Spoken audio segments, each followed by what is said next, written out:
Good morning all my dear students of class 5। जैसा कि आपको पता है कि हम शब्द रचना नामक जो पाठ है आपके व्याकरण किताब से वो कर रहे हैं।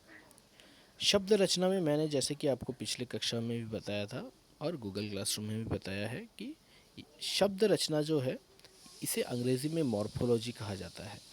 और इस पाठ में हम जानेंगे कि किस तरह से शब्द बनते हैं, शब्द कहाँ से आए हुए हैं, शब्द के कितने प्रकार हैं। तो मैंने ऑलरेडी आपको बता दिया है, शब्द सकर्मक और अकर्मक होता है। सकर्मक शब्द वे होते हैं जो मीनिंगफुल वर्ड्स हैं, मीनिंगफुल शब्द हैं जिसका कोई मतलब बनता है, जैसे सूरज, हवा, पानी।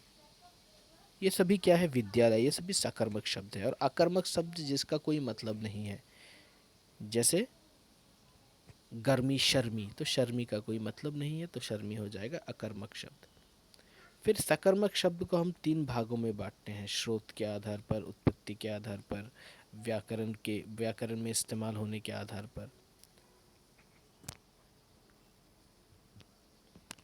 जैसे कि यहाँ पर आप देख सकते हैं शब्द के भेद। हिंदी भाषा में सभी सार्थक शब्दों को 3 आधार पर बांटा गया है। पहला है स्रोत या उत्पत्ति के आधार पर, दूसरा है रचना या बनावट के आधार पर, और तीसरा है प्रयोग या व्याकरण के आधार पर। तो जैसे कि मैंने आपको पहला और दूसरा समझा दिया था, आज तीसरे की बारी है। तीसरा है प्रयोग या व्याकरण के आधार पर शब्द के 2 प्रकार होते हैं। क्या क्या? पहला है विकारी शब्द, दूसरा है अविकारी शब्द। प्रयोग या व्याकरण के आधार पर शब्द 2 प्रकार के होते हैं। पहला है विकारी शब्द और दूसरा है अविकारी शब्द। तो चलिए हम जानते हैं ये विकारी शब्द क्या होता है और ये अविकारी शब्द क्या होता है।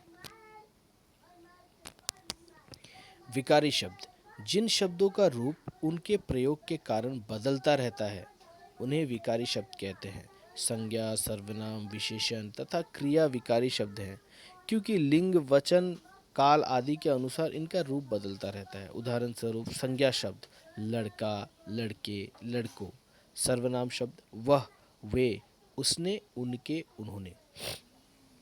विशेषण शब्द गोड़ा, लड़का, गोड़े, लड़के।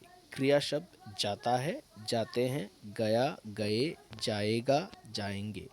तो विकारी शब्द मतलब वे शब्द जो उनके प्रयोग के अनुसार वे अपने आप को बदलते रहते हैं। जैसे जितने भी संज्ञा शब्द हैं, सर्वनाम शब्द हैं और विशेषण शब्द तथा क्रिया शब्द हैं, वे सभी विकारी शब्द हैं, क्योंकि वे लिंग के अनुसार, वचन के अनुसार और काल के अनुसार अपने रूपों को बदलते रहते हैं। जैसे लड़का शब्द को हम लड़का भी कहेंगे, और एक से अधिक अगर हो गया, यानी कि इनका अगर वचन बदल गया, तो लड़के या लड़कों भी कहेंगे। तो हमने देखा कि किस तरह लड़का जो शब्द है वो अपना रूप बदल रहा है। उसी प्रकार सर्वनाम जो शब्द हैं वो भी अपने रूप बदलते हैं, जैसे वह, वे, उसने, उन्हें, उन्होंने।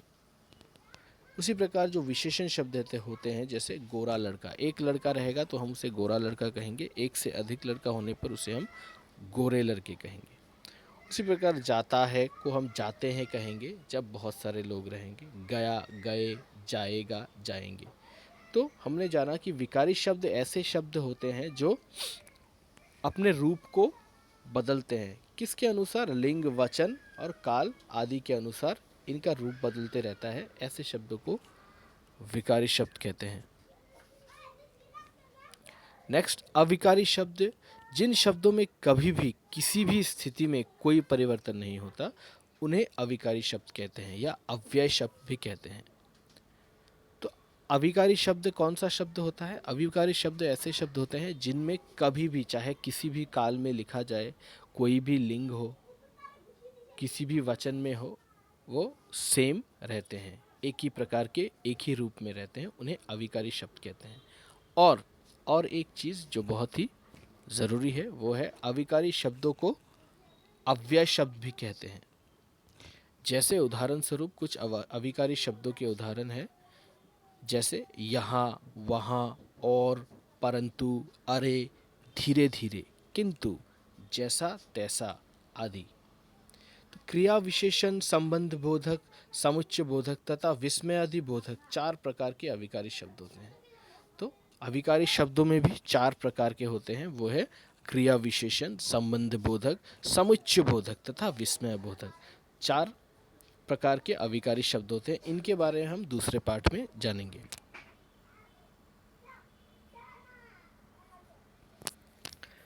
आज हमने इस पाठ में विकारी और अविकारी शब्द के बारे में जाना। मैं चाहूँगा कि आप सभी बच्चे इस पाठ को ध्यानपूर्वक पढ़ें, क्योंकि यहाँ पर शब्दों के भेदों के बारे में बताया गया है। तो इसको मैं चाहूँगा कि आप सभी बच्चे ध्यान से घर में पढ़ें, और अगर कोई भी डाउट हो आप नेक्स्ट क्लास में मुझसे पूछें। मैं आज की कक्षा यहीं पर समाप्त करता हूँ। धन्यवाद।